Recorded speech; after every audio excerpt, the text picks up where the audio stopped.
Today we're going to walk through the steps in order to replace the fuel pump in this '99 Chevrolet Blazer.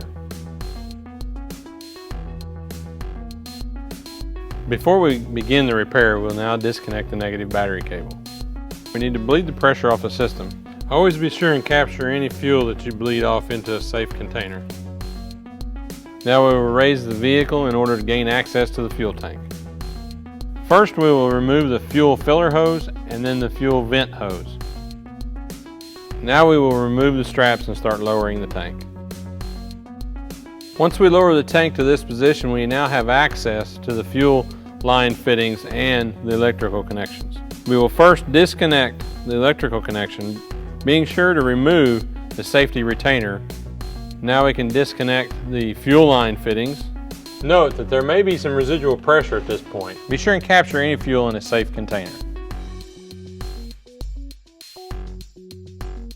Now we will disconnect the emissions tube on the front of the tank. We'll remove our fuel line retainers to be reused on the new pump module. We want to be sure and clean the outside of the tank before we remove the fuel pump module. This is to keep any unwanted debris from getting in the tank. Now we're ready to remove the lock ring. Note the safety retainer on the lock ring will have to be depressed. We will turn the lock ring counterclockwise with a brass non-ferrous punch. Be sure and inspect the lock ring to make sure it's not damaged in any way that would hinder the reinstallation of it. Now we will remove the fuel pump module from the tank. At the bottom of this fuel pump module assembly there is a reservoir.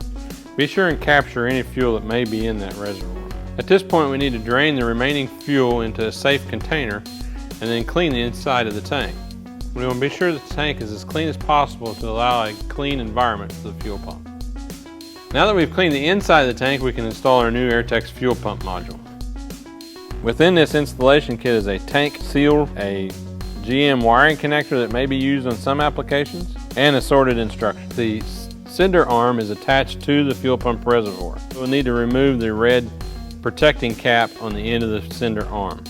Now we will install the float arm into the cinder assembly, making sure that it fully snaps into place. Before we install the pump module into the tank, we'll install the tank seal about halfway up on the module. We use a light lubricant around the bottom edge of the flange to help with installing it into the seal.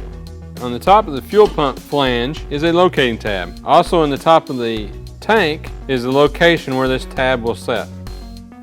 We will position our sealing ring into place, making sure it's fully seated into position. We'll install our lock ring.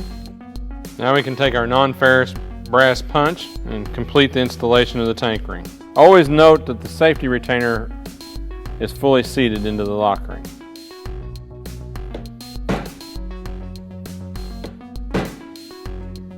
Before we reinstall the tank into the vehicle, we'll insert the fuel line retainer clips into the end of the fuel lines. Be sure and inspect the end of the fuel line fitting to make sure that it's not damaged. Now we're ready to reinstall the tank into the vehicle.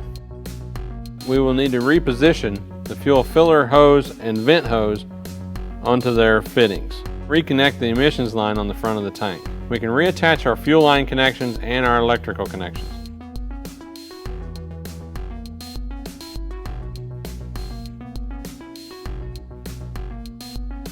Always be sure to reinstall the safety retainer on your electrical connection. We can now reinstall our tank straps.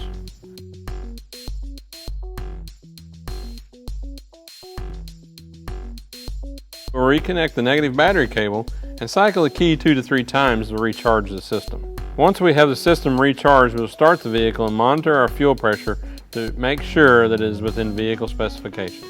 To remove the gauge, we'll shut the engine off and bleed the pressure from the system using the pressure relief on the gauge, making sure to capture any fuel in a safe container.